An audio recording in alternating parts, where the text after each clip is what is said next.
عبداللہ ابن سبا ایک یہودی جو اسلام کا لبادہ اوڑھ کر حضرت عثمان کے عہد خلافت میں مدینے میں آ گیا.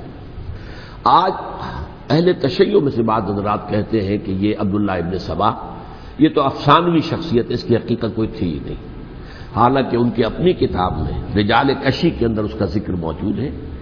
اور یہ بھی موجود ہے کہ حضرت علی رضی اللہ تعالیٰ عنہ نے اپنے عہد خلافت میں اسے زندہ جلوایا ہے.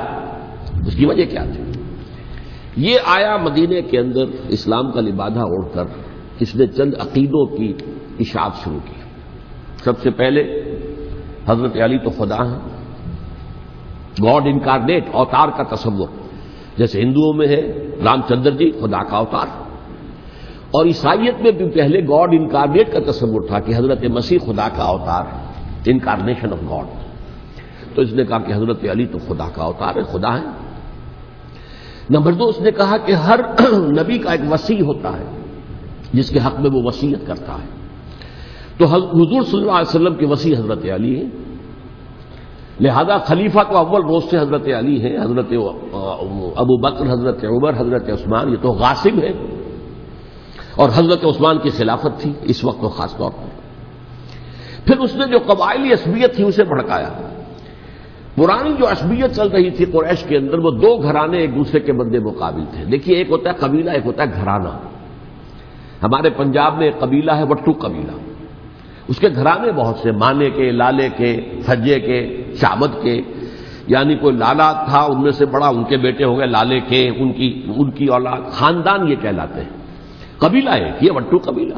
تو قبیلہ تھا قریش، اس میں گھرانے بہت تھے، بنو ہاشم، بنو امیہ، بنو تیم، بنو عدی، یہ بہت سے گھرانے تھے.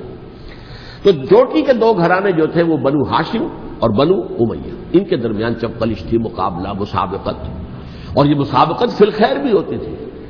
اگر انہوں نے غریبوں کو کھانے کھلائے ہیں تو ہم ان سے بڑھ کر کھلائیں گے، اگر وہ حاجیوں کی خدمت کرتے ہیں تو ہم ان سے بڑھ کر کریں گے. تو ان کے اندر یہ مسابقت فی الخیر بھی تھی، لیکن چپقلش تھی کہ کوئی ہم سے آگے نہ نکل جائے. وہ سمجھتا تھا وہ آگے نہ نکل جائے.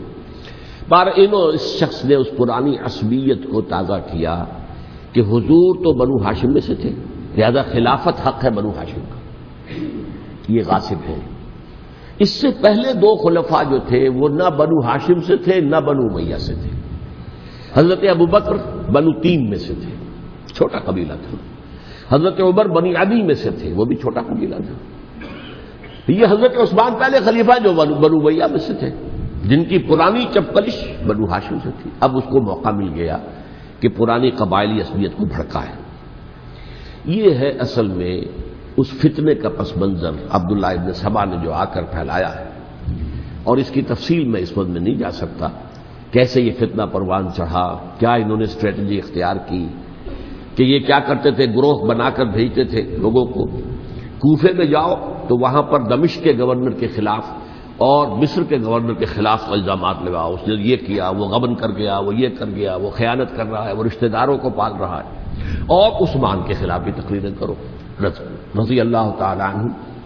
دمشق میں جاؤ تو کوفے کے گورنر کے خلاف، کیونکہ دمشق کے گورنر کے خلاف بات کرو گے تو لوگوں کو معلوم ہوگا کہ یہ جھوٹ بول رہے ہیں.